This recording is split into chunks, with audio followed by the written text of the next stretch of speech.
দেখো কাণ্ড, আমার বৌদি চা করতে বসে গেছে। এখন বাজে 7টা আর আমি এখন ঘুম থেকে উঠে দেখছি আমাদের কাজল মানে বড় বৌদি, আমি তো বৌদি বলে ডাকি না কোনো দিন, দেখছি কি যে ও চা করছে। এখন বাজে 7টা।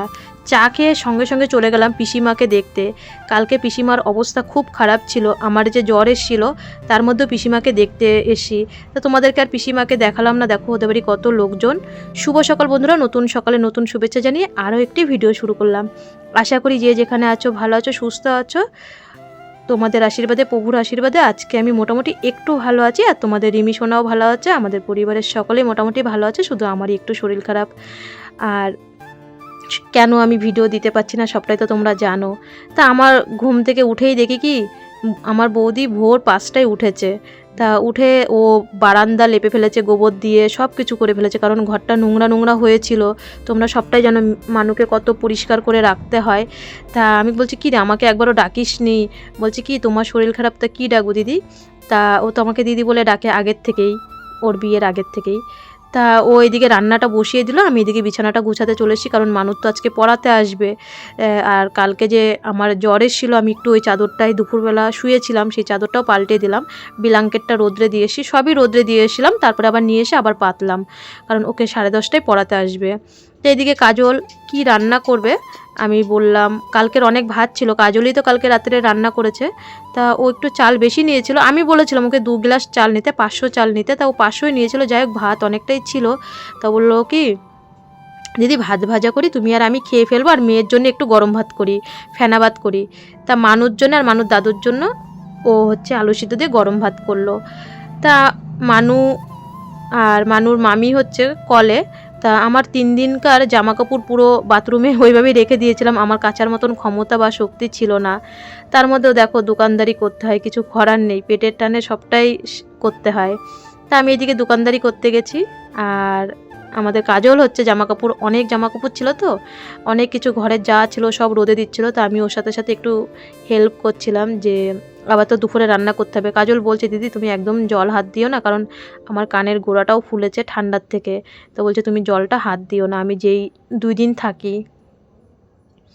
তবুও ও তো বলো একা মানুষ কত কাজ করবে। আর এইদিকে হচ্ছে ওর বড় মামা ফোন করেছিল, আর ওর বোন ফোন করেছিল। মানু হচ্ছে ওর মামির ফোনে ওর বড় মামা আর দিদা আর হচ্ছে ওর বোনের সাথে ফোনে কথা বলছিল। আর আমি আর কাজল মেলছি। আর আমরা মেন কথা হচ্ছে আমরা দুজন কাজ করব কি, আমরা দুজন যা হাসি, মানে কেউ তো বলে না ননদ বৌদি আমাদের। আর এই যে আমাদের পুচু ফোন করেছে, পুচুকে আমরা মজা করে বলছি আজকে পার্কে যাব মা, ওই যে আমার মা পিছনে, আর পুচু আর বদ্দার ফোনের থেকে ফোন করেছে। তা আমরা পুচুকে খেপাচ্ছি সবকটা মিলে যে আমরা আজকে পার্কে যাব, শিববাড়ি ঘুরতে যাব।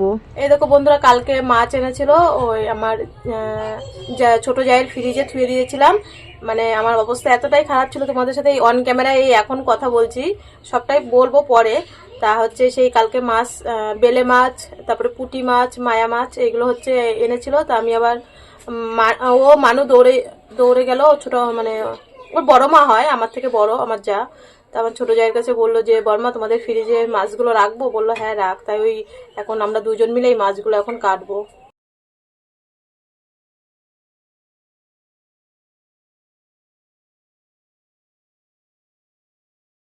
আমরা দুজন মিলে অনেকক্ষণ বসে মাছগুলো কাটলাম। কালকের এই মাছগুলো ফ্রিজে ছিল, আজকে কাটলাম, কারণ মানুকে দেবো না, আমি আর কাজল খাবো, বাবা যদি একটু খাবে, হ্যাঁ, আর না খেলে আমি আর কাজলই খাবো মাছটা। আমার বৌদির নাম কিন্তু কাজল, তাই তোমাদের কাজল কাজল বলেই বলছি। তা ভাত ভাজাটা আমি একটু গরম করে নিয়ে আসলাম, কাজলকে দিলাম, আমিও খাচ্ছি। আর মাংস আনিয়েছিলাম বাবাকে দিয়ে। তা হচ্ছে ওইগুলো আমি 1 চামচ খেয়ে না, আমার আর খেতে ইচ্ছা করছে না, যে তুই খা আমি পরে খাবো, আমার না ভালো লাগছে না। তা আমি হচ্ছে পেঁয়াজ রসুন ছুলছি। আর দেখো আমরা যদি দুটো বসি, তোমরা তো যদি কোনোদিন সামনে দেখো, তার মানে সবাই হাসতে হাসতে পাগল হয়ে যাবে, আমরা দুজন এমন গল্প চালু করি। আমার ছোটো বৌদি থাকলেও মানে আরও বেশি, মানে মাটিতে গড়াগড়ি খাই আমরা যদি থাকি সবকটা মিলে। এদিকে খাওয়া দাওয়ার পরে সব গুছিয়ে গেছে, কাজল চলে গেছে রান্না করতে, আর আমি মেয়েকে চিনি লবণের জল দিচ্ছি। এই একটা দিন চলে আসলো আমাদের ঘরে, না গরমে আজকে থাকাই যাচ্ছে না, এত গরম। তা ওকে চিনি লবণের জল দিচ্ছি। আর এদিকে কাজল মাংস টাংস ধুয়ে ওই সব কিছু করে নিয়েছে, আমি শুধু কেটে কুটে দিয়েছি। তা ও হচ্ছে মানু বলছে যে মা আমি আজকে কিন্তু তোমার হাতের মাংস খাবো, মার হাতের এক হাতে খেতে খেতে আর ভালো লাগে না, তাই একটু বড় মামির হাতের খাবো। তা ওর বড় মামি এদিকে রান্না করতে চলে গেছে, আমি যাব স্নান করতে। কাজল বারবার বলছে দিদি কালকে রাতে তো তোমার খুব জ্বর এসছে, তুমি আগে স্নানটা করো। তা মানুও স্নান করে চলে এসে মানুকে স্নান করিয়ে তারপরে আমি ভাবলাম বারান্দাটা ঝাঁট দিয়ে আর হচ্ছে বাসন কটা মেজে তারপরে আমি স্নান করতে যাই। ও ওইদিকে রান্না করছে। আমি বললাম মাছের ঝাল করবি আর মাংস করবি আর একটুখানি ডাল করবি, জানোই তো তোমরা ডাল করতে হয়, যদিও আমরা ডাল পছন্দ করি না কিন্তু বাবার জন্য একটু ডাল করতেই হয় আমাদের বাড়িতে। তাও বললো ঠিক আছে দিদি তুমি তাহলে চান করে আসো। আমার এদিকে আমি ঘর বারান্দা ঝাঁট দিয়ে নিলাম, মানুকে তার মধ্যে কিন্তু স্নান করে ক্রিম মাখিয়ে ওকে সব গুছিয়ে ঘরে দিয়ে এসি, জামা প্যান্টটা ঘরে দিয়ে তারপরে বাসন মেজে আমি স্নান করব। আর আমি বললাম উঠানটা ঝাঁট দিই, তখন বাবা উঠানে মাটি দিচ্ছিল, বলছিল এখন উঠান ঝাঁট দিস না। পরে উঠান ঝাঁটটা আমার বড় বৌদি স্নানের আগে দিয়ে দিয়েছিল কাজল, একবার কাজল বলি একবার বড় বৌদি বলি, যাই হোক কোনো দিন তো বৌদি বলে ডাকি না, ভয় যে আজকে বৌদি বলছি, নাম ধরেই সবসময় ডাকি। আর দেখো তোমরা হয়তো অনেকে বলবে বৌদিকে বৌদি বলো না কেন, দেখো ওকে কিন্তু আমি বিয়ের আগের থেকেই চিনি, ও হচ্ছে আমার পাড়ার মেয়ে। এবার ওই যে আগের থেকে কাজল কাজল বলে অভ্যাস, তুই তুই করে অভ্যাস, আমি কিন্তু সেই তুই তুই করেই ডাকি, বৌদি বলে আমি কোনো সময় ভাবি না। আর সবথেকে কথা হচ্ছে আমি ওকে বোনের মতন দেখি, সবসময় বোনের মতন দেখি, যখন যেটা দরকার পড়ে আমরা সবসময় সব কিছু শেয়ার করে নিই ননদ বৌদি। আর দেখো ওর মামি হচ্ছে রান্নাটা করছে, মাংসটা যেহেতু আমরা অনেকক্ষণ ধরে ফুটাই মানুষ জন্য, তা আর মশলা ছাড়া মাংস বুঝতেই পারছো কেমন পুরো টকটকে হলুদ কালারটাই হবে, কোনো মশলা টশলা সেরকম নেই। আমি স্নান করে চলে এসেছি, আমি কাজলকে বলছি যে কাজল, মা বলছে দিদি মাছের ঝালটা হলেই হয়ে যাবে, আমি হচ্ছে মাংস ভাত হয়ে গেছে, আর সেরকম একটা বাজেও না, 12:30 বাজে। তার মধ্যে মাঝখানে মানুকে কলা দিয়েছিলাম, মানু বলছে মা আমি একসাথেই আজকে আমরা সবাই একসাথে খাবো। তা আমি বললাম তুই স্নান করে আমি এইদিকে সব জল ভরিয়ে ভাতেরটা গুছিয়ে নিয়ে আসি, কারণ ও তো সারাদিন ধরে রান্না বান্না করছে। তা আমি মানুকে ভাত দিলাম, তা কাজল বলছে কি যে দিদি তুমি ভাতটা বাড়ো, আমি এক্ষুনি স্নান করে চলে আসি। আর বাবা বলছে যে তোরা খা, আমি একটু পরে খাবো, কারণ আমি সকালবেলার 11টায় খেয়েছি, আমার খিদে নেই, তোরা খেয়ে দে পরে আমাকে ভাত দিস। তার মধ্যে রিমির বাপি আবার ফোন করেছে, আর রিমির বাপির সাথে আমি ফোনে কথা বলছিলাম, আর কাজলকে বললাম ওই যে চলে এসছে আমার বৌদি। তো বলছে দিদি আমি গুঁড়ো মাছ খাবো না, আমি বলছি তাহলে খাওয়ার আগে আমাকে তুলে দে। ও বলছে আমি শুধু মাংস দিয়ে খাবো। এরা দুইজনই মাংস ভক্ত মানুষ, কাজল আর হচ্ছে মানু। আর মানু আজকে গরমে দেখো ঠিক করে জামার বোতামও লাগায়নি, ওইভাবেই খেতে বসে গেছে, খুবই গরম আজকে ঘরের ভিতরে, 2টো ফ্যান চালিয়েছি তাও থাকা যাচ্ছে না। তো এদিকে খাওয়ার পরে লেবু নিয়ে এসি আর মানুষ জন্য ডালিম নিয়ে এসি। দেখো লেবুটাও ভালো না, ডালিমগুলোও ভালো না, কারণ শিবরাত্রির একদিন আগে ফল এনেছিল, সেই সময় বোঝোই তো যত ফল আছে সব চলে যায়, আর ডালিমগুলো একটু একটু ওই যে শিবের মাথায় অনেকে দিয়েছে না 5 ফল, সেই ডালিম কিন্তু। তা আমাদের কাজল হাসছে, তা আমরা দুজন মিলে, এটা একটু লাল ছিল। বন্ধুরা এখন বাজে 4টে, আর এই যে বৌদি রেডি হয়ে গেছে, এখন চলে যাবে। আর সবটাই তোমাদের সাথে পুরোটাই আমার কি হয়েছিল, ও বলে ও মানে বৌদি বলি যে, তাই বলছে বৌদি না বান্ধবী, মানে এই পাড়ারই মেয়ে তো, আর সবটা আচ্ছা আবার যাই হোক। আচ্ছা তো এখন চলে যাবে। কালকে আমাদের প্রচুর মানে একটা ছোট্ট মতন একটা মেয়ে, দেখো না আমাদের বাড়িতে মাঝে মধ্যে আসে, মানুষের সাথে খেলা করে, অনেকে কমেন্ট করে ছোট তোমার কি হয় কি হয়, আমার বড়দার মেয়ে। এবার প্রচুর কালকে পরীক্ষা, ছোট তো 4 বছর বয়স, এবার হচ্ছে ওর কালকের থেকে পরীক্ষা সকালবেলা ভোরবেলা, স্কুলে 6টার মধ্যে স্কুলে যেতে হয়, তো জানোই তো কেজি স্কুলে, 4 বছর বয়স। তা এর জন্যই চলে যাচ্ছে, মা একা একা পারবে না, মা তোমরা তো জানো আমার মার ঘাড়ে পিঠে মাঝে অপারেশন, তারপর আমাদের শশা তুলা যে দাদা দিয়ে আসবে তাও না, এর জন্য নালেও থাকতো, এমনকি বাবার বাড়িতেও যায়নি, এই পাড়াতেও বাবার বাড়ি, দেখো এখানে এসছে তাও বাবার বাড়িও যেতে পারিনি। কোন মেয়ে যে মানে আর কি নিজের গ্রামে গিয়ে বাবার বাড়ি যদি না যেতে পারে তার মতন কষ্ট। আমি বলেছিলাম যে আজকে গিয়ে বাবার বাড়ি থেকে গিয়ে ঘুরে আয়, ও প্রথম বললো যাবে, এখন দাদা বলছে না বাড়ি চলে আসো, কালকে মেয়ের পরীক্ষা, তা বলছে মেয়ের পরীক্ষা গেলে পরে আসবে। তাহলে রাস্তায় যাই, চলো ওকে এগিয়ে দিয়ে আসি, আর আসার পরে তোমাদের সবটাই রাত্রে সব ধীরে সুস্থে বলবো। আর মানুর পড়াতে আসবে, ওর আবার এখন হয়তো একটা ব্যাগ নিয়ে ছুটেছে। আর আমার বৌদির হাসিটা তো দেখলে কি বাবা দাঁত বের করে। যখন আমরা এক জায়গায় থাকি, কোনো অনুষ্ঠান হলে বা কিছু হলে, আমরা তো বাড়ি একদম মাথায় করে রাখি, 2 বৌদি আর আমি। আর এইদিকে মানু দেখো ওর মামির হচ্ছে ব্যাগ গুছিয়ে দিল, ওই ব্যাগ নিয়ে টানাটানি করছে, মানে বলছে কি এই ব্যাগ আমার খুব ভালো লাগে। তো ওর মামি বলছে কি ঠিক আছে তোকে এবার এরকম একটা ব্যাগ কিনে দেবো। আর অটো না, আমরা হাসছিলাম, মানে বলে না আমরা শুধু হাসি, অটো না চলে যাচ্ছিলো, আমি আবার দাঁড় করিয়েছি, ঠিক আছে অটো চলে যাচ্ছে, দাঁড়া দাঁড়া দাঁড়া, তারপরে দাঁড় করিয়েছি, মানে আমাদের হাসি আর কথা বন্ধ হয় না। আমার একটু শরীরটাও ভালো হয়ে গেছিলো, আর ও তো জানোই কী কারণে গেছে, সবটাই তোমাদের পরে বলবো। তা এদিকে চলে গেল, মানুষ একটু মন খারাপ, ওকে নিয়ে আসলাম, নিয়ে আসার পরে ওকে পড়াতে চলে এসছে, আর আমি তার ফাঁকে আবার পিসিমাকে দেখতে গেলাম। আর এটা হচ্ছে সন্ধেবেলা, এই যে বাবার জন্য আর আমার জন্য চা বসিয়েছি। ঘরে মাস্টারমশাই রয়েছে, মাস্টারমশাই বলছে চা খাবে না, বলছে আমি খেলে আমি চেয়ে খাবো। এখন বাজে 7:30, মানুকে পড়িয়ে চলে গেছে। আজকে 5:30টায় এসেছিল সমরদা, 5টায় আসার কথা ছিল, 5:30টার দিকে এসছে। তা দাদা পড়িয়ে চলে গেছে, যে জামা কাপড়গুলো রয়েছে। তারপরে দেখলে চা করলাম, মানুকে হচ্ছে কটা ভাত খাইয়ে দিলাম, বলছে মা একটু খিদে পেয়েছে ভাত খাইয়ে দাও। আজকে যেহেতু মাংস হয়েছিল, তা আমি আর ওকে আজকে আর দুধটা দিইনি, আমি দুধ দিয়ে একটু দুধ চা খেয়ে ফেলেছি। আর মানে সত্যি কথা বলতে বন্ধুরা, অনেকদিন ধরেই আমার না শরীর ভিতরে ভিতরে জ্বর, অনেকটা দিন ধরেই। বলতাম না, যতক্ষণ পারতাম করতাম, মাঝে মধ্যে হয়তো ভিডিও দিতাম না, ভালো না লাগলে ভিডিও শ্যুট করতেও ভালো লাগতো না মাঝে মধ্যে, অনেক দিন ধরে।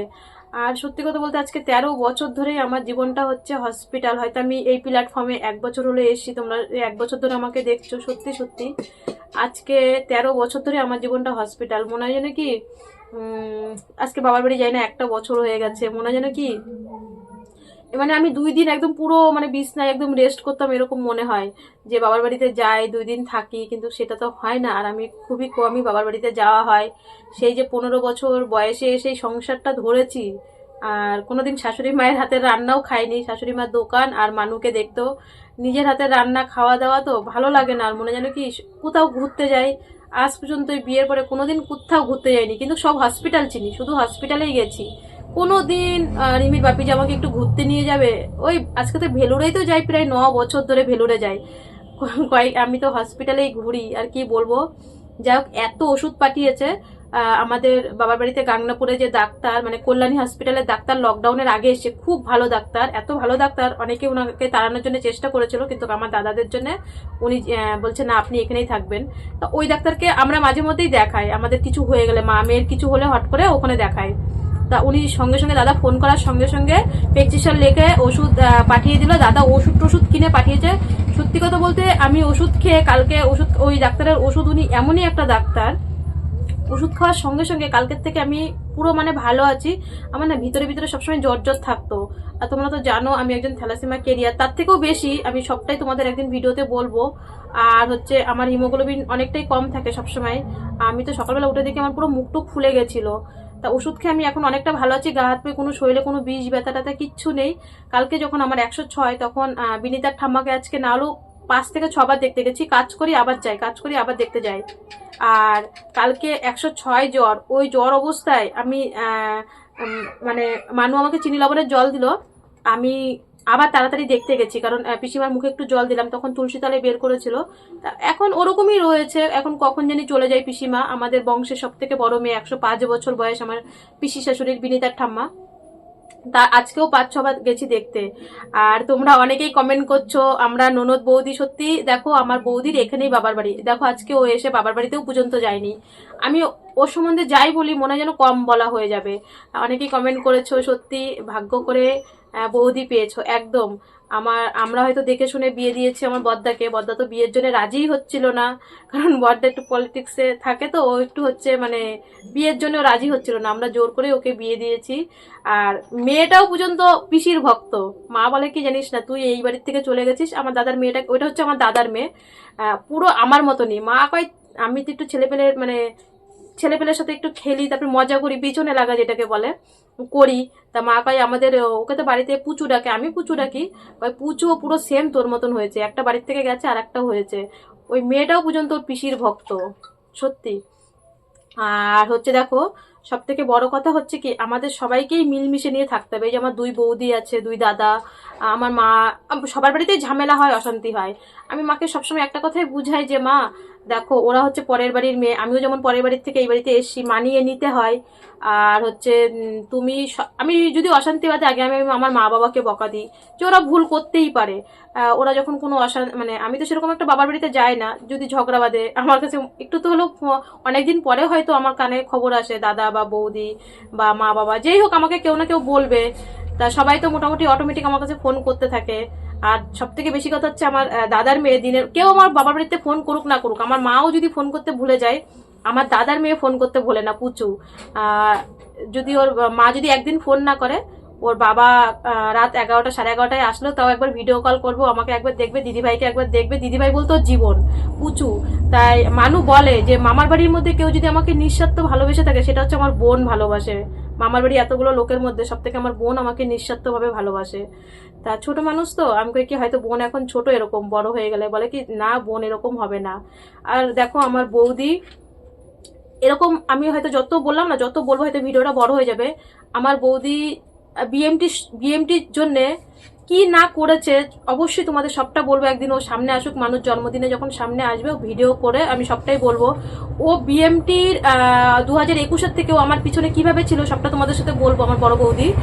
আর আর কারোর মামি হয়তো এরকম ভাবে দেবে না। আজকে দেখো মানুষ বিএমটির জন্য, আমার তো সব সোনার জিনিস বন্ধক, এমনকি ওর সোনার জিনিসগুলো পর্যন্ত বন্ধক। আমি সবসময় রিমির বাপিকে বলি দেখো ও আমার বড়দার তো একটা মেয়ে হয়েছে, সামনে তো ওরও ভবিষ্যৎ আছে, আমার জিনিসগুলো না ছাড়াতে পারি না পারি, আমার বৌদির জিনিসগুলো আস্তে আস্তে ছাড়িয়ে দিও। আমার বৌদি বলে কি ধুর ওই জিনিস লাগবে না, আগে আমাদের মেয়ে সুস্থ হয়ে আসুক, আগে সুস্থ হয়ে আসুক। ওর মানে আমাদের বাড়ি থেকে যা জিনিসপত্র দেওয়া হয়েছে সব ও বন্ধক। ও মানে কি এরকম মেয়ে হয় না এখনকার যুগে। ও এরকম কথাও বলে যে আমার বর্দারে যেটুক জায়গা আছে ভিটে বাড়ি মারি যা আছে বেঁচে দাও, তাও আমাদের মেয়ে সুস্থ হয়ে আসুক। আমি পুরো মানে জোর গলায় বলবো কেউ কারোর মামি এরকম ভাবে বলে না। ওর তো সব সোনার জিনিস শুধু আজকে বিএমটির জন্য না, যখন আমার ব্যবসা ছিল ওর সোনার জিনিস বন্ধক দিয়ে দিয়ে আমি দোকানের মাল তুলতাম আবার ছাড়িয়ে দিতাম। এরকম মেয়ে পাওয়া সত্যি ভাগ্যের ব্যাপার। আমি যেমন আমার বর্দাকে দেখে বিয়ে দিয়েছি, সেরকম আমার বৌদি আমার সম্মানটা রেখেছে, সবকিছুই রেখেছে, এই পারেরই মেয়ে। আর আমার এই যে মানুষ যে মানে থ্যালাসেমিয়া তোমরা জানো, 13 বছর কষ্ট, 13 বছরে আমার শ্বশুর বাড়ির থেকে আমি তো একা একাই রক্ত দিতে যেতাম। আমার ভাসুরের মেয়েটা, যেহেতু মিথ্যা কথা বলবো না, ওই যে নাতির আমি গামলা দিলাম ও আমার সাথে গেছে, তারপর ওর বিয়ের পরে তার কেউ যাওয়ার নেই, কে যাবে? আমার শ্বশুর বাড়ির থেকে না আমার কোনোদিন কেউ কাঁধে হাত ধরেনি। হয়তো আজকে আমার ভিডিওটা দেখবে, দেখে কালকেই মানে আমাকে হয়তো মুখ করা বা খিস্তি খামারি চালু করে দেবে, করুক, যেটা সত্যি সেটাই বলবো। আমার কেউ কাঁধটা না কেউ কোনোদিন ধরেনি। আমি যে মানুষকে ব্লাড দিতে যেতাম রাত 11টা 11:30 12টায় বাড়ি আসতাম হসপিটাল থেকে, মাসে 4বার ব্লাডও লাগতো, কেউ কোনোদিন আমার সাথে যায়নি। ওই বৌদি আমি মানে যত রাত মানে আমার যদি কিছু লাগে আমি আমার মা বাবার কাছে চাই না, যেটা সত্যি সেটাই। হয়তো আজকে ভিডিওটা সবাই দেখবে। আমি আমার বড়দাকে আর বড় বৌদিকে বলি মনে করে একটা নাইটি লাগে বা একটা শাড়ি লাগে, আমি মা বাবার কাছে চাই না। হয়তো মার কাছে বলবো মা খেজি মারবে, বাবার কাছে বলবো বাবা হয়তো ঝাঁঝি মারবে। আমার যা লাগে বড়দা বড় বৌদি, হ্যাঁ মা বাবা তো অবশ্যই তার মেয়ে সংসারের জন্য অবশ্যই করে, কিন্তু আমার যতটুক জিনিস লাগে আমি বড়দার বড় বৌদির কাছে চাই, বৌদির কাছে চাই, যেইভাবেই হোক। আমি যদি ভেলুরে গিয়ে বিপদে পড়ি, আমি বলি কি আমার এখন 10,000 টাকা লাগবে, ওর যদি সোনার জিনিস ঘরে থাকে ও রাত 8টার সময় সোনার দোকানে চলে যাবে, গিয়ে তারপরে ও বন্ধক দিয়ে আমাকে টাকা পাঠাবে। এরকম দিনও আমার গেছে। মা বাবার কাছে বলতে সাহস পাইনি, কিন্তু আমি বড় বৌদিরে বলছি, মানে বৌদি তো আর ডাকি না, তুই করেই ডাকি, এখানকার মেয়ে তো। আমি বলি কাজল আমার এই 10,000 টাকা লাগবে, তুই যেখানতে পারিস জোগাড় করে দে, যেখানতে পারিস। ও শুধু এই দায়িত্বটা দেবো, বদ্দারেও বলি না। ও আবার সঙ্গে সঙ্গে বদ্দারে ফোন করবে যে রূপাদি বললো যে এখনই 10,000 টাকা পাঠাতে হবে মনার জন্য, ওরা তো মনা বলে ডাকে, মনার জন্য পাঠাতে হবে। তা আমি যতটা বলবো একদিন সবটাই বলবো, ভিডিও অনেক বড় হয়ে যাচ্ছে, একদিন সব বলবো আমার বড় বৌদির সম্বন্ধে। মানে বিএমটির সময় ও যে আমার এই ঘাটটা যে কিভাবে ধরেছিল সেটা উপরবেলায় জানে।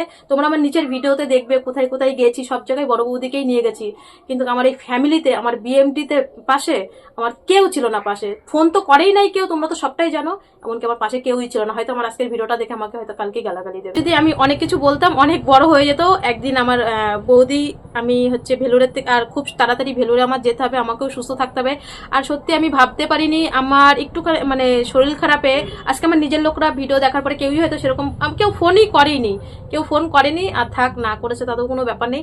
কিন্তু আমি এই প্ল্যাটফর্মে এসে আমার সন্দেশখালীর থেকে বোন, হায়দ্রাবাদের থেকে দিদি সবাই মেসেজ করেছে, কি কাকিমা সবাই। আর অভিজিৎ ভাই তো মানে অভিজিৎ ভাই কালকের থেকে দিদি কেমন আছে, দিদি কেমন আছে, জানে আমি যদি সংসারে পড়ে যাই আমার সংসারটা পুরো মানে অচল হয়ে যাবে। এবার আমাকে তো সুস্থ হতেই হবে। আর আর সব থেকে আর আজকে সত্যি এটা ভাইরাস জ্বর, তুমি ঠিকই, তোমরা সবাই ঠিক বলেছো। আজকে সব বৌদি রোদেও দিয়ে গেছিল সবকিছু, আর আমি সুস্থ আছি। কালকে বৌদি আর আমি নিচে শুয়েছিলাম আর মানু উপরে। কালকে রাত যখন আমার 1:30 বাজে তখন গা দিয়ে দেখি পুরো ঘাম ঝরছে, তারপরে ফ্যান চালিয়েছি, জানি মানুষ ঠান্ডা লেগে যাবে, আবার টেবিল ফ্যান চালিয়েছি, তারপরে ঠান্ডা হয়ে তারপরে ঘুমিয়েছি। আর যাই হোক বন্ধুরা, মানু তোমাদের সাথে কিছু কথা বলতো, কালকের ভিডিওতে বলবে, আজকে বলবে না, ভিডিওটা অনেক বড় হয়ে যাচ্ছে। সবাই ভালো থেকো, সবাই সুস্থ থেকো। আর খুব তাড়াতাড়ি ভেলুরে আমরা যাচ্ছি। আমারও এখন মানে বিছনা পড়লেও পরতে পারবো না, অনেক কাজ, অনেক কিছু বাকি আছে, গোছগাছ বাকি আছে। আজকে রবিবার, সামনে রবিবারে আমরা এই সময় হয়তো হাওড়া স্টেশনে থাকবো। আর খুব কাছে দিন এগিয়ে আসে, কি করে করে যেন দিনগুলো শেষ হয়ে গেলো। সবাই ভালো থেকো, সবাই সুস্থ থেকো। কাল কোনো নেক্সট ভিডিওর সাথে অবশ্যই দেখা হচ্ছে। টাটা।